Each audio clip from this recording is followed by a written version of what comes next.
Doctor Chinnamail Anji Reddy గారు ఉమ్మడి కరీంనగర్, ఆదిలాబాద్, మెదక్, నిజామాబాద్ పట్టభద్రుల బీజేపీ ఎమ్మెల్సీ అభ్యర్థిగా మీ మద్దతు కోరుతున్నారు. 3 రోజుల క్రితం జరిగిన సంఘటన ఎస్ఎల్బీసీ టన్నులో ఎంతో విషాదకరమైన కాదు, దిగ్భ్రాంతికరమైన మమ్మల్ని అందరినీ కూడా కలిసివేసింది. తెలంగాణ ప్రజలనే కాదు, మొత్తం భారతదేశం ప్రజల్లో కూడా. ఎందుకంటే ఇలాంటి టన్నులు ప్రపంచంలో ఎక్కడా లేదు. 43 కిలోమీటర్లు ఎక్కడ ఓపెనింగ్ లేకుండా 3 లక్షల ఎకరాలకు గ్రావిటీ ద్వారా నీళ్లు ఇచ్చుకుంటూ ఫుల్ లెవెల్ కెపాసిటీ అయితే 6,000 క్యూసెక్స్, ఫుల్ కెపాసిటీ అయితే 4 లక్షల ఎకరాలు ఇచ్చుకుంటూ దేవరకొండ, పెద్దవరతో పాటు నల్గొండ, నగరికల్ కాన్ఫరెన్స్ వరకు నీళ్ళు సాగునీటితో పాటు ఫ్లోరైడ్ మొత్తం మాయం చేస్తూ ఎప్పుడు గ్రావిటీతో నడిచే ప్రాజెక్టు, మా కలల ప్రాజెక్టు ఈ ఇన్సిడెంట్ ఇప్పటి వరకు దాదాపు 9.5 కిలోమీటర్లు మాత్రమే మిగిలింది. ఏ ఒక్క చిన్న ఇన్సిడెంట్ జరగకుండా జయప్రకాష్ రాబిన్స్ అనే పెద్ద కంపెనీ చేపట్టడం ఎక్కడ కూడా ఒక సంఘటన జరగలేదు.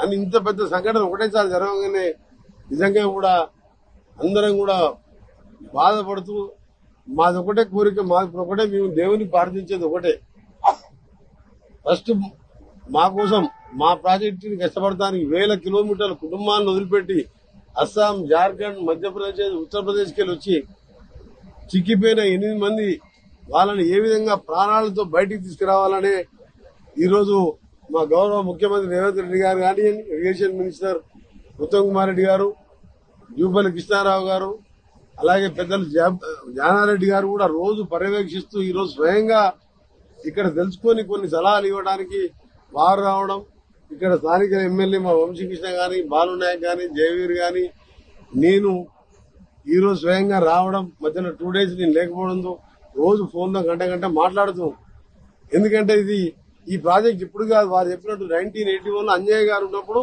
శంకుస్థాపన చేయాలని ఆలోచన.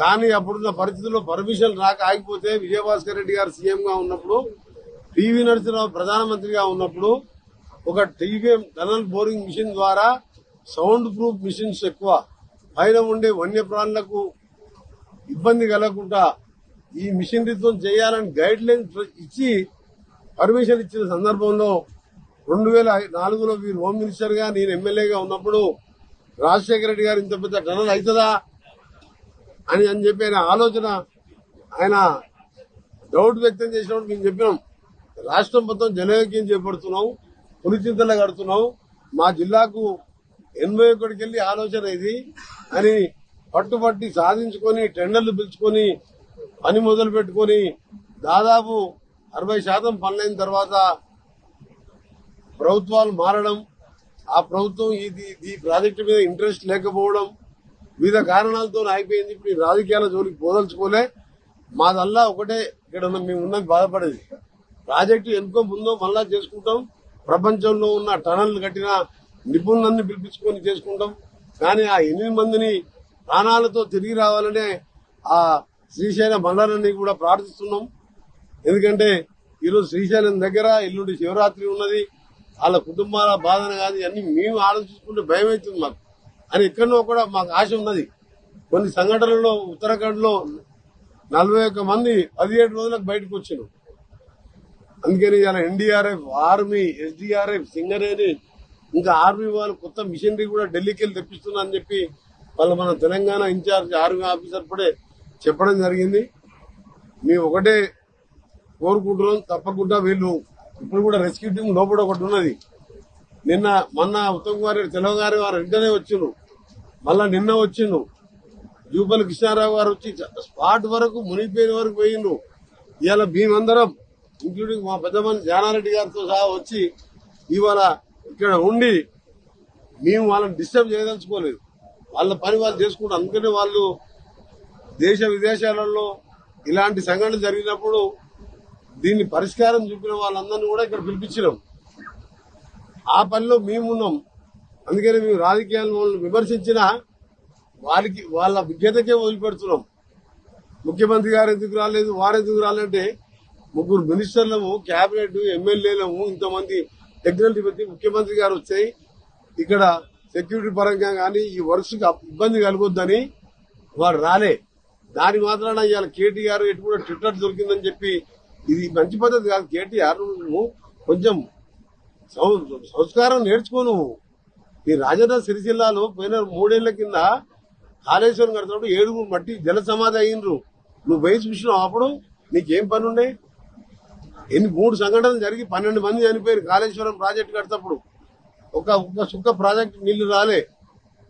2 లక్షల కోట్లు పోయి మేము విమర్శించదలుచుకోలే. కానీ నువ్వు ట్విట్టర్లో పెట్టి వాళ్ళకి పేపర్ స్టేట్లు టీవీలలో ముఖ్యమంత్రి గారు ఎమ్మెల్సీ ఎన్నికల ప్రచారం పోయినని వాళ్ళ ప్రచారం కాదు. ముఖ్యమంత్రి గారు మీకు తెలుసు 15 నెలలకెళ్లి 24 గంటలు ఏ చిన్న ప్రోగ్రామ్ ఉన్నా పిలవగానే వస్తాడు.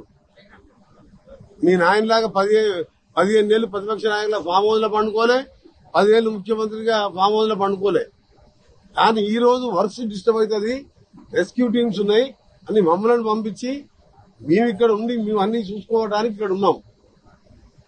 కానీ మీరు సంస్కారం నేర్చుకోరు. ఎప్పుడు కూడా మీరు విమర్శించాలంటే మస్తున్నాయి. ఈయన ముఖ్యమంత్రి అయిన 3వ నెలలో జూలైలో ప్రగతి భవన్ లో ఉంటే పక్కకు మాసాయిపేట తూపురాన్లో ఆయన కాన్ఫరెన్స్ గజ్వేల్ ఎమ్మెల్యే 26 మంది పసిపిల్లలు 6-7 సంవత్సరాలు ట్రైన్ కింద పడి మాంసం ముద్దలైతే ఫామ్ హౌస్ కు 2 నిమిషాల దూరం. అడుగు మీ నాయనని అడుగు, ఎందుకు నీకు సంస్కారం లేదు, ఎందుకు పోయి పిల్లల తల్లిదండ్రులకు ధైర్యం చెప్పలేదని. కొండగట్టు ఆంజనేయ స్వామి బస్ కింద పడి 66 మంది చనిపోతే నువ్వు, నీ కొడుకు, నీ బిడ్డ, నీ అల్లుడు, మీ చెల్లె పోయి రాజకీయాలు ఇనిషియేట్ అయినప్పుడు అక్కడ అధికారులకు, రెస్క్యూ టీంలకు వాళ్ళకు సేవలు అందించడానికి ఇబ్బంది లేకుండా ఈ సెక్యూరిటీ పేరు మీద పోలీసులు అడా ఉండొద్దని ముఖ్యమంత్రి గారు రాలే. అయినా మేమందరం కూడా గవర్నమెంట్ లో ఇచ్చుకుంటూ మాకు తోచిన సలహాలే కాదు, ప్రపంచంలో ఇలాంటి సంఘటనలు జరిగిన వాళ్ళందరినీ కూడా పిలిచే పనులున్నాం. అమెరికాకు చెందిన రాబిన్స్ కంపెనీ వాళ్ళకు కూడా ఇప్పుడే నేను మాట్లాడినా, మీరు 3250 కిలోమీటర్ల టనల్ ప్రపంచంలో చేసిన సంస్థ రాబిన్స్. ఇంత పెద్ద సంస్థ ఎక్కడ లేదు. ఫారెస్ట్లలో చేస్తారు వాళ్ళు. మీ ఎక్స్పర్ట్లను కూడా పంపించండి. కనీసం మాకు వాళ్ళు బతుకుతారని నమ్మకం ఎక్కడో ఉన్నది. అది ఇప్పుడే చెప్పిన ఉత్తరాఖండ్ లో 17 రోజుల బతికి 41 మంది. అందుకని దయచేసి మీ పత్రికా విలేకరులు కూడా పాజిటివ్ గా మీరు ఉండండి, పాజిటివ్ గా చెప్పండి. ఎందుకంటే ఇది ఎక్కడో 1000 కిలోమీటర్లకు వెళ్లి మా ప్రాజెక్టు పూర్తి చేసి మా రైతులకు నీళ్లు ఇవ్వడానికి 15 ఏళ్లుగా కష్టపడుతున్న కార్మికులు, ఇంజనీర్లు ఉన్నారు లోపల 8 మంది. ఎట్లా నోరు వచ్చిందో అర్థం కాదు. కేటీఆర్ గారు ఎందుకు ఈ రాజకీయాలు మాట్లాడతారు మీరు? ఒక్కసారి మరి ప్రతిపక్ష నాయకుడు మీ నాయన నువ్వు కొడితే గట్టి కొడతా అన్నావు కదా, మరి వచ్చి ఇలాంటి ఇనిషియేటివ్ ప్రతిపక్ష నాయకుడు బాధ్యత లేదా? ఇలా పెద్ద మనిషి ఏ పదవి హోదాలో ఉన్నాడు?